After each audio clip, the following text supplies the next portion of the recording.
Set to expire on Tuesday. Would have been 5 years since the allegations. What do we know at this hour? We understand that he still hasn't turned himself in. That initial appearance expected to happen today. What do the next hours here look like for James Comey? Sure. So he was indicted yesterday on 2 of the 3 counts from the grand jury that was sought by the DOJ.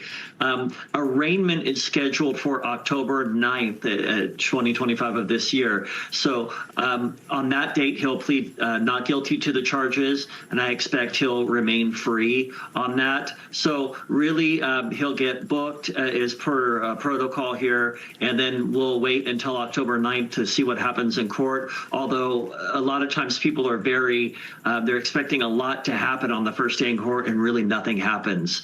They acknowledge the charges, the person pleads not guilty, they determine if they're going to go a speedy trial or not, and they walk out of court. Yeah, and that's a little bit of what Comey was already hinting at, that he's not looking for a plea deal of any sort. He's looking for trial where he will, I suppose, try and put on a case, or the defense will, to try and refute what the government alleges here. Some people calling this a thin indictment with the possibility of a superseding indictment with more information. How do you read into that?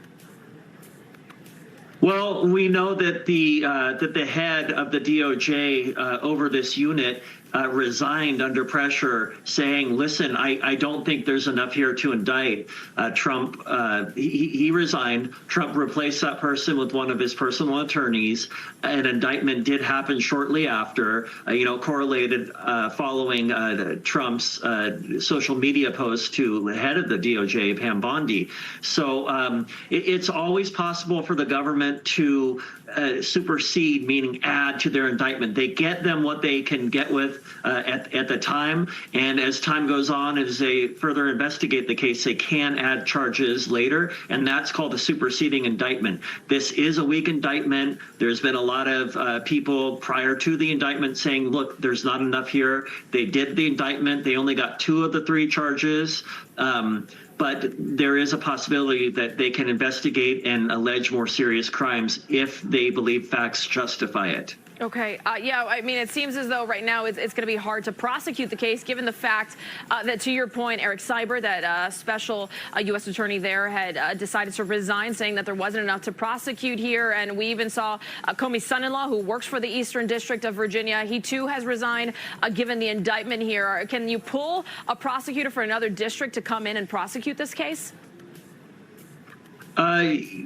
You can, I believe, DOJ prosecutors, AUSAs, or what they're called, assistant U.S. attorneys.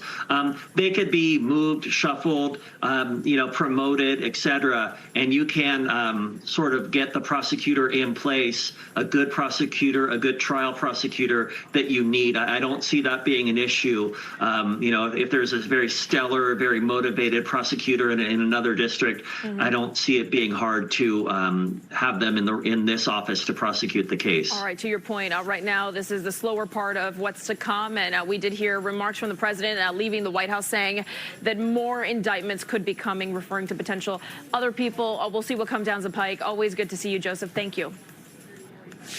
So moving on to topic number 3 here, the countdown on to a potential government shutdown, a continuing